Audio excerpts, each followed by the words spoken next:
Hello, and welcome to the Reversing Diabetes with DelaneMD podcast, episode number 195. I'm Delane Vaughn. I am a physician, a board-certified family practitioner. I'm a former ER nurse. I'm a veteran healthcare provider and the host of this podcast. This podcast is for women who are not ready to let go of their longevity, of their vitality, of the vigor, of the gumption that has made their life their life. This is for women that know that life is a gift and they're not ready to let go of that into a downward spiral of disease and medications. I think most of us realize when we get older that there's a loss maybe to the crispness of our life, of our exuberance, of our stamina. It might dull a bit, but most of us are not ready to blunt it out entirely. When we get a diagnosis like type 2 diabetes or prediabetes, we get a warning shot at that longevity, at that vitality, of that thing that makes us who we are and the spirit of who we are. And we want to stop that. The more we learn about type 2 diabetes, the more we realize it's a process that has to actually be reversed, not just maintained on meds, in order for us to maintain our gumption, the spunk, the spirit of who we are.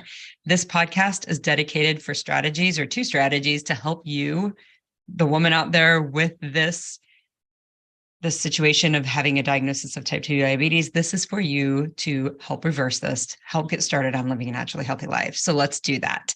Today, we're going to talk about part 3 of my journey.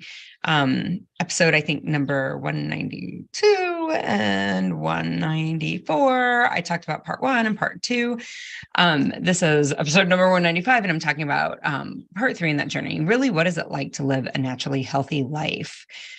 Before we get started, I want to touch base on if you're on medications. I go through this every week because I think it's really important. If you are medicated for your type 2 diabetes, please be very careful in making the changes that I recommend in this podcast. The changes that I recommend in this podcast will likely mean that you need different medications. You have been medicated based on the way you have eaten in the past. And when you start eating differently, you may need to have those medications adjusted.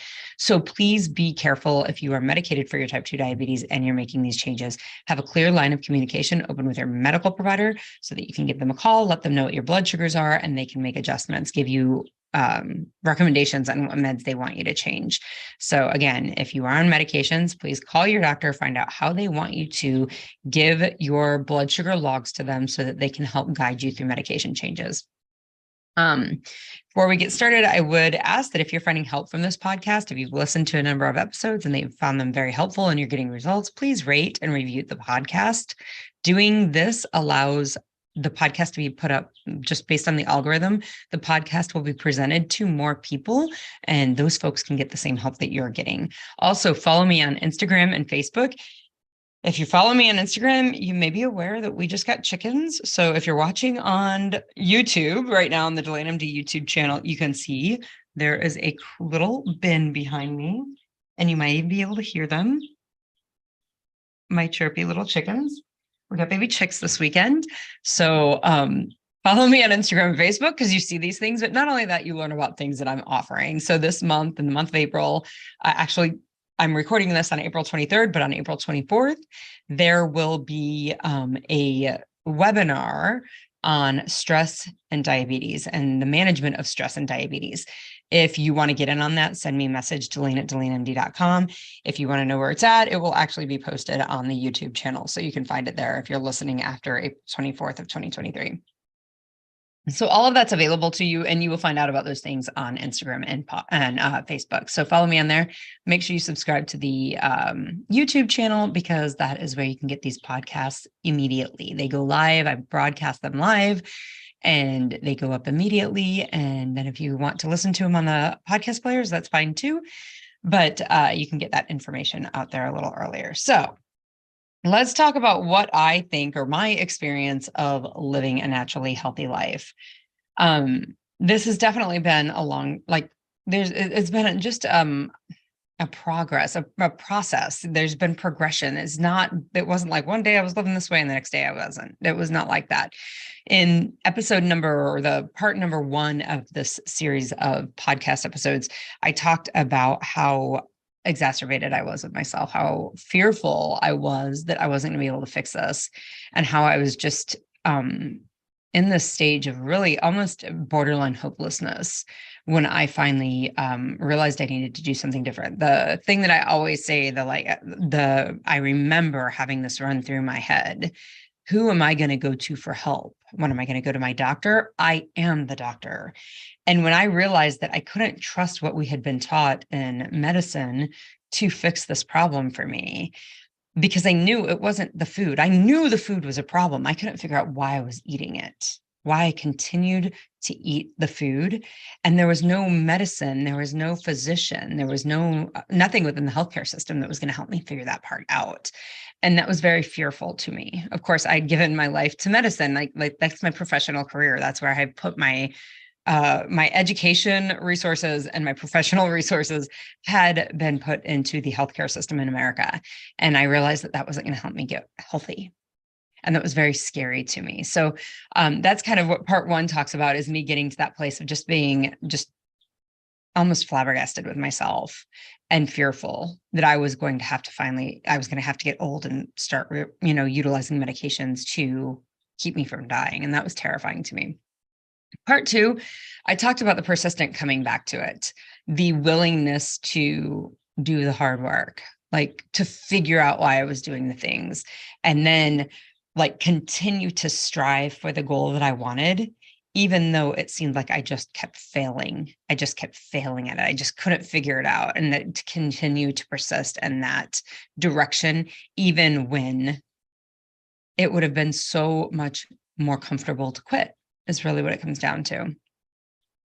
And then this episode, I'm really going to talk about what it's like, what the mindset is, but then what creates long-lasting action change that has really led me to where I'm at. And then I'm going to use a couple examples. So whenever I think about what it's like to be in this phase where, again, my weight has been what I want my weight to be. Now, every morning is what I want it to be. Sometimes it's 2 or 3 pounds up, but the next day it's 1.5, 2 pounds down, right? Like, it's not like my weight is one fixed weight every day. That's not the reality of it, but it is intentional. Like, my weight's between 130 and 133. Sometimes on the weekend, I'll eat something salty and it will pop up to 134, 135. But by Tuesday morning, it's back down to 132. That's just where I live with the scale. There was a time where I wanted to be in the 125 range, and it was 125 to 128 very consistently. Again, maybe I'd eat something salty and it would pop up, but for the most part, I lived in that space. I intentionally, about 1.5 years ago, put on 5 to 10 pounds. Some days it's 7 pounds, sometimes 3 or 4 pounds, but I intentionally put on weight in the form of muscle. I wanted it to be muscle, and I don't measure exactly. That's possible. I could do that. I just don't. How much is muscle and how much isn't, but I have intentionally got myself to a higher weight, and it's been meant to be. It's not like it's out of control and I can't help it. When I was like starting this work, it was very out of control. I felt like I was not in any control over my weight. This weight where I'm at is still 10, 15 pounds lighter than I was when I started this process. So, one part of what my goal was weight, but the other part was really optimal health, optimizing my biomarkers. So my biomarkers, my A1C, I have it here. I want to say it was 4.9. Maybe it was 4.8 this last test when I was in February. My ALT is another biomarker that I look like. That's a liver enzyme, and mine, I think, was 9. It usually is right around 9, under 10 somewhere. My fasting insulin is undetectable, meaning that I get a less than reading when I go through the lab to get those. My fasting blood sugar is, always under 90 on the labs. Now, sometimes I will have a fasting blood sugar on my finger sticks that are like 106. Occasionally it comes up as 106. My other numbers look good and are normal, so I don't usually lose too much sleep over that. But I understand that, that's part of the normal existence of a human being. You're going to have some numbers that are higher, some numbers that are lower. That is not, there's not one single number that necessarily defines being diabetic or not being diabetic.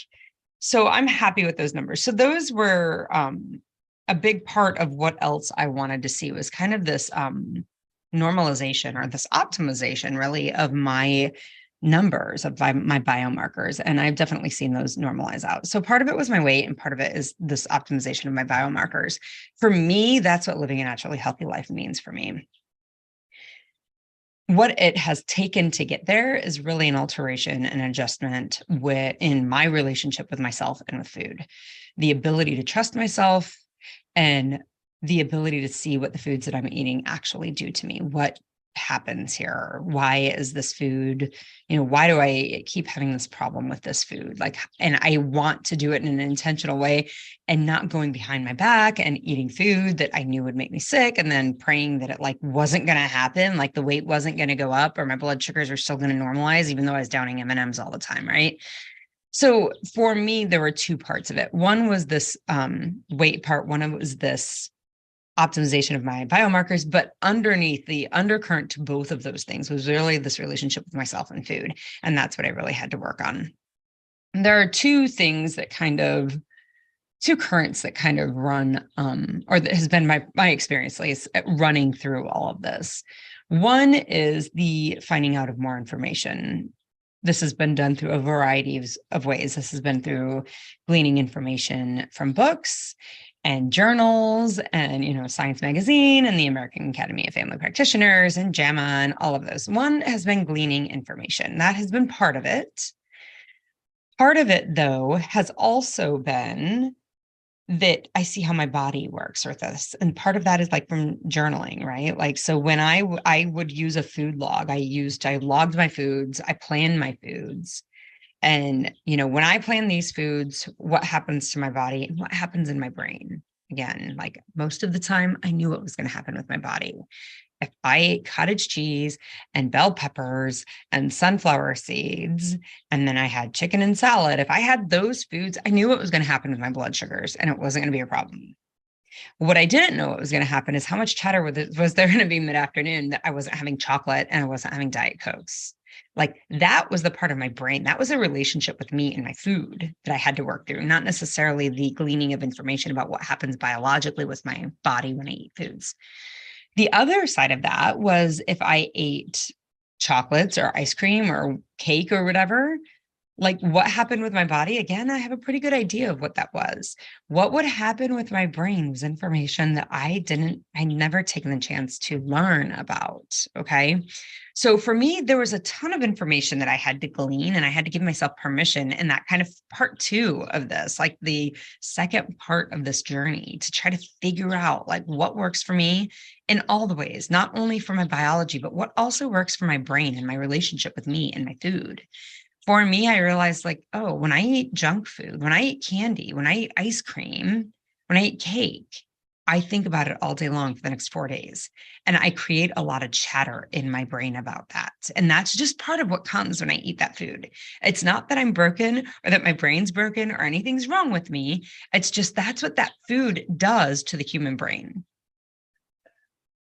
And so for me, the underlying tone that always has gone through my head, and I don't know if this is just because I'm a Kansas kid and we take sort of Oz lore very seriously here, or if everybody would see it this way, but the scene in The Wizard of Oz when Dorothy sees that the wizard is not that hologram on the screen that's so big and larger than life and scary, but Toto pulls the curtain away and you can see it's just a man operating a machine. And the knowledge of that it's just a man and how it the vision, the hologram on the screen really lost its power to create fear because you saw what it really was, right? For me, once I saw what that food really, really did to me and really was, there was a loss of power. I couldn't unsee that. I couldn't unacknowledge that. No more than Dorothy could unsee the wizard behind the curtain, the man behind the curtain that was the Wizard of Oz, right? So that was one of the main currents that I have seen over the last number of years just recreate for me, just keep coming up. Oh, you knew, or in your brain, you thought you knew that M&Ms were a problem, but you loved them so much. Now, when you take a break from the M&Ms and you come back to them and you really see how intense the problem is when you eat M&Ms, oh, yeah, that really is real. That's not in my head. That's real. I'm not gonna, I can't unsee that.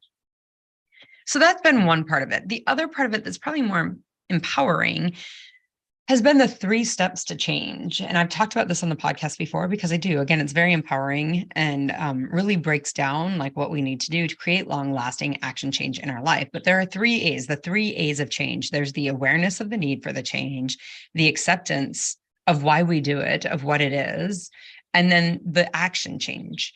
And most of us do a really great job of becoming aware we need a change. And most of us see that we need to have an action that's different. Where we really don't do a great job is accepting that this is the way it has been up to this point. So there are kind of 2 types of acceptance we can have. And most of us wallow around for quite some time in one side, and it doesn't really get us where we want to be. And I'm going to talk about why. But then there's this other side of it that really does end up giving us the results that we want. So acceptance can be a judged acceptance. We can accept what's going on with judgment, or we can accept what's going on with neutrality. So what does it sound like? When we accept stuff that's going on with judgment, it sounds like, I want the M&Ms, but I can't stop eating them. I wish I'd stop wanting them. If I just didn't want them, it would be easier. It's wrong to want them. I shouldn't want them. I should know better. Wanting them is clearly a problem. This food is bad. That's the judgment chatter that we hear in our head, right? Versus the neutral acceptance part that we hear in our, that we can develop over time is like, oh, of course I want M&Ms. Why wouldn't I want M&Ms? Like M&Ms are wanted. I mean, like most people want M&Ms, right? That's the way they're actually designed, is to create desire in my brain that I want more of them. Okay. So when we're in this stage of judgment versus in this stage of acceptance, we spend all of our resources, all of our mental resources thinking about like our thoughts as money, and how are we spending that resource? How are we spending our thoughts? How are we spending our money? We invest all of our mental resources, all of our mental money into judging why we do this. And we keep just coming up with a list, a longer list of judgments about what we're trying to accept, about this reality that we're trying to accept. When we do that, when we spend all of our resources investing in that, we are not spending our resources in changing and doing it differently. We're not spending our resources in figuring out a different plan. Okay. So what this ends up looking like is like, oh, I shouldn't want this. It would be easier. I can't believe that I, still have to fight this desire. Versus like neutral acceptance is, of course I want it. And then I love whenever I'm like, oh, it'll be easier. Like challenge that. Is that even true?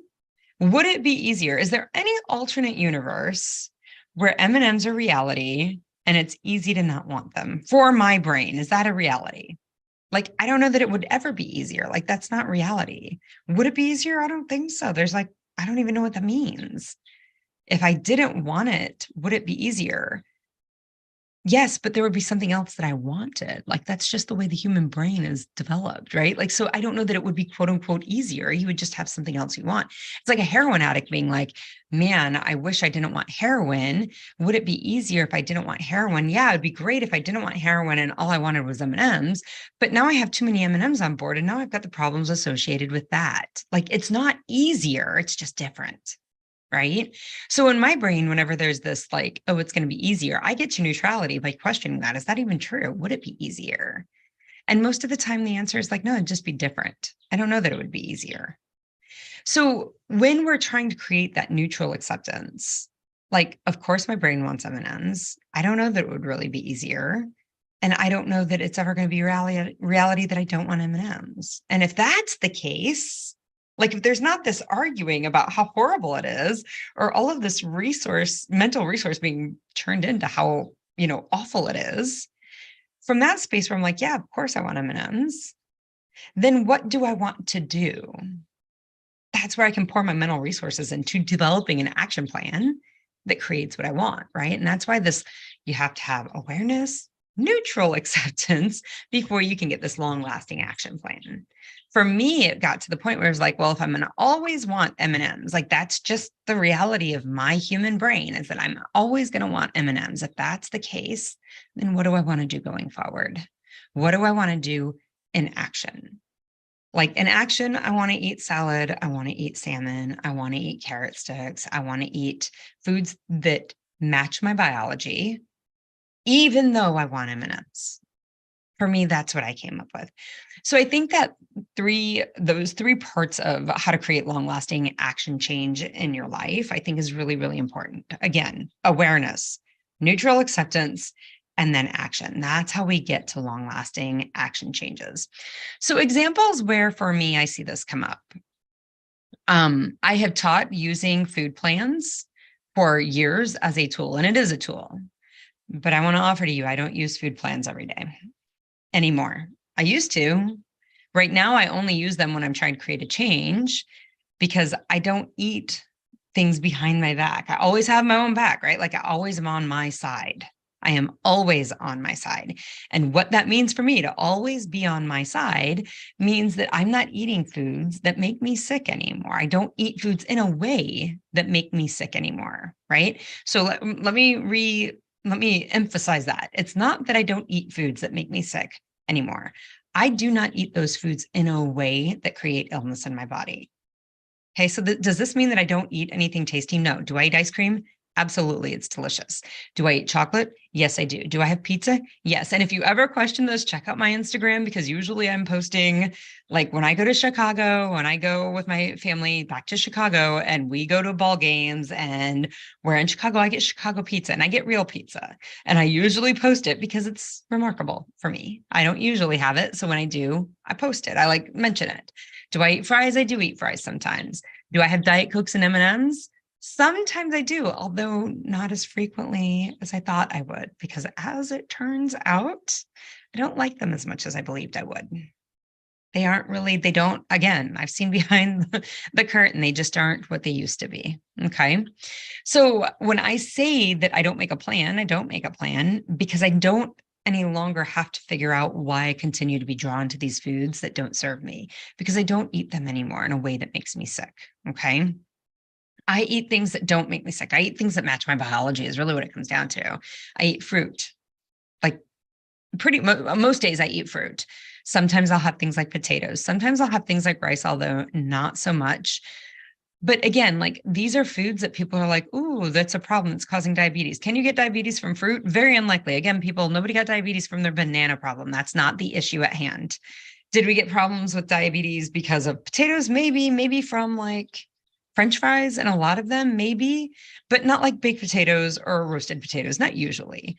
Okay. I no longer eat foods in a way that make me sick. Okay. Most of the time, what I'm eating on a daily basis is some meat, some veggies, some fruit, sometimes some dairy. Okay. When do I use meal plans? Okay. Again, meal plans is something that I taught and that I used frequently when I was trying to figure all of this stuff out. I won't say that I've got it all figured out, but I've got it figured out well enough that my biomarkers stay in check and that my weight stays where I want. And that's what it means to live naturally healthy to me. Okay.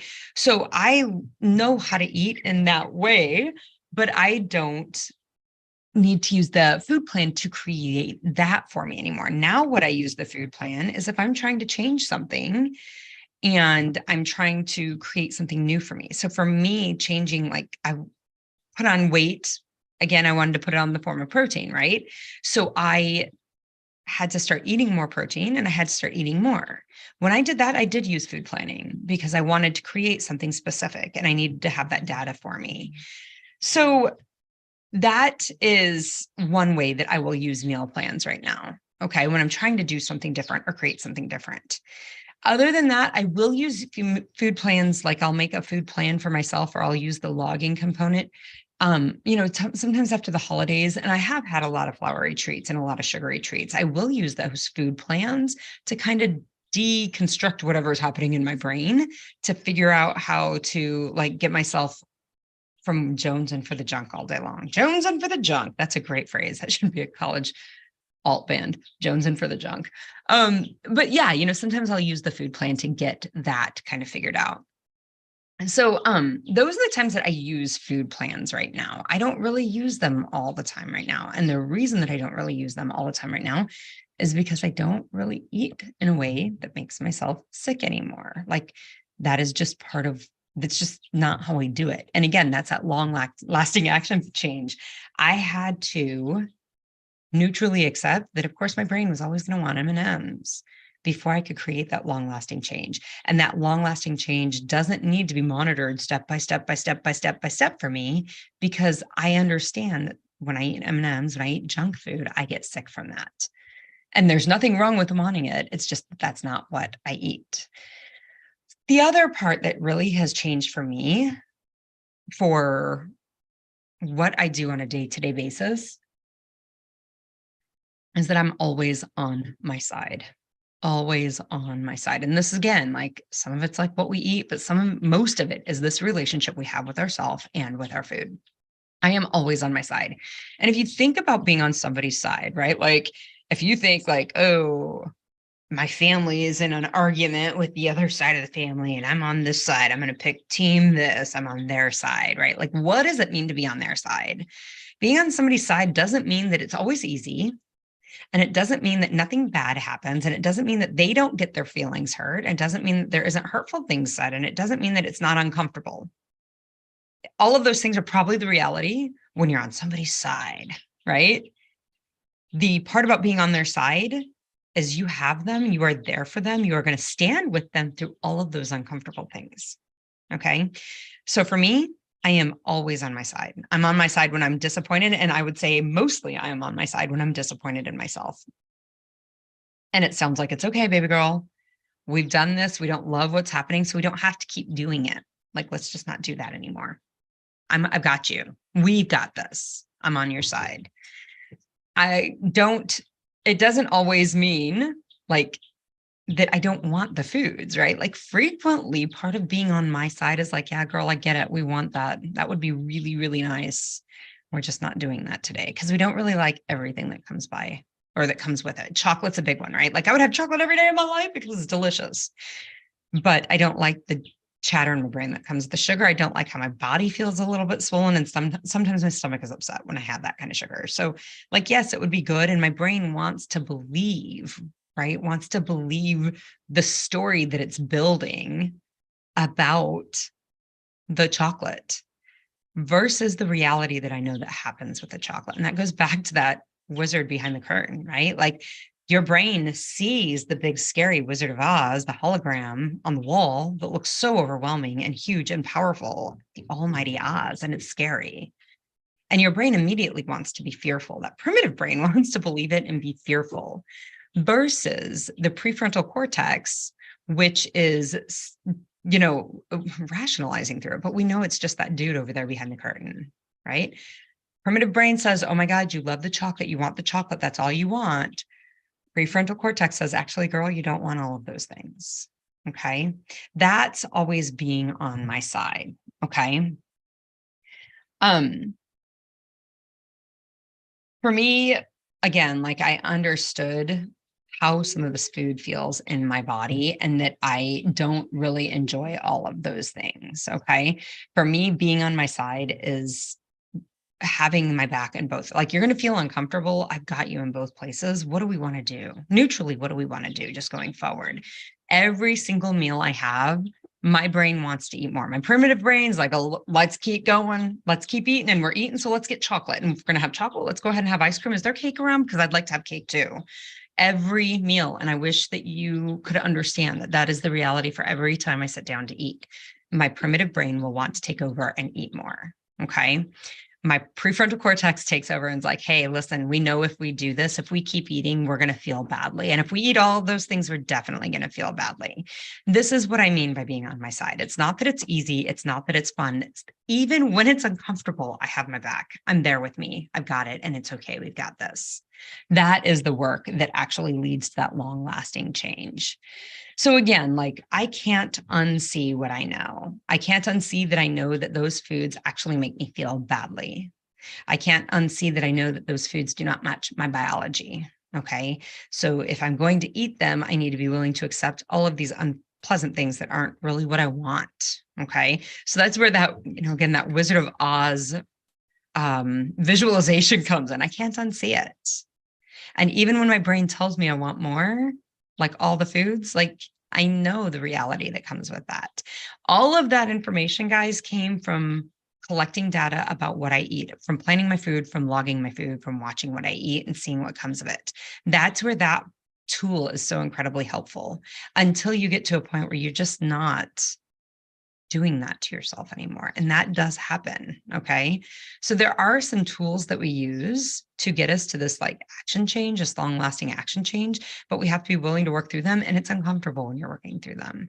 This is like for me, this has been my experience of living that naturally healthy life, of being in that place where intentionally my weight's where I want it to be. My biomarkers are always where I want them to be.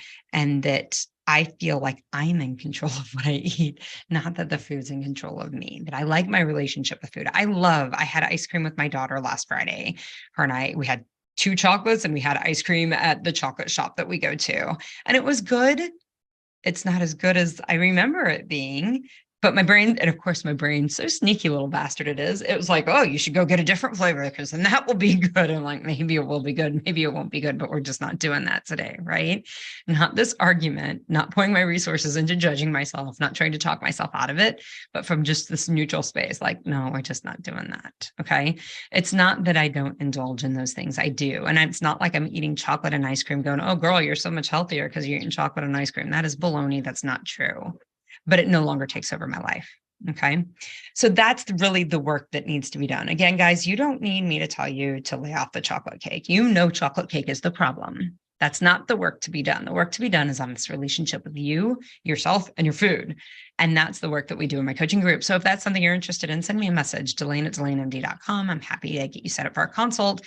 We can talk about how my program works, see if you're right for it, get you enrolled for your first day and get you started on this. And 6 months later, you come out and your fasting blood sugars are normal and your insulin is functioning normal and you've lost some weight and life is great. And you're on this path to figuring this out, living in this place of peace and in controlledness that we all look for with the food. So if that's something you're interested in, send me a message, Delane@DelaneMD.com. I'm happy to help you out. And I will be back next week. I will talk to you then. Bye-bye.